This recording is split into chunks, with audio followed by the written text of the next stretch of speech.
My name is Anthony Maddaloni. I'm going to talk about comparing digital cameras. I'm going to talk about comparing Panasonic cameras to Sony cameras. One of the first things I do when I'm going to buy a camera is that I do research. And it's sort of an important thing to do when you're making an investment in a digital camera. I will look on certain websites to see reviews.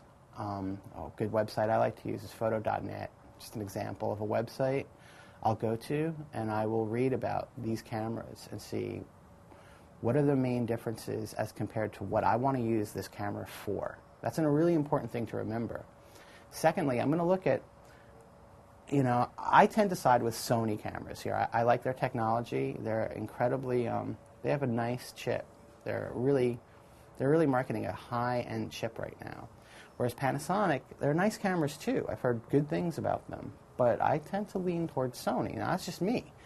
Now, what I like might not mean what you like. And I, as an educator and as a photographer, always keep that in mind. That just because, I like something doesn't mean that my best friend is going to like it too.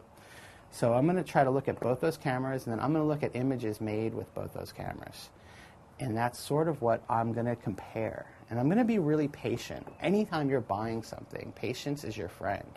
If you encounter a situation where you yourself feel that you have to buy it that day, that's when you need to walk away and think about why, and then come back the next day. So that's how I would compare Sony. Panasonic is a good camera. I find that, it handles a little bit, it's just a little bit, I think, not as professional as a Sony camera is.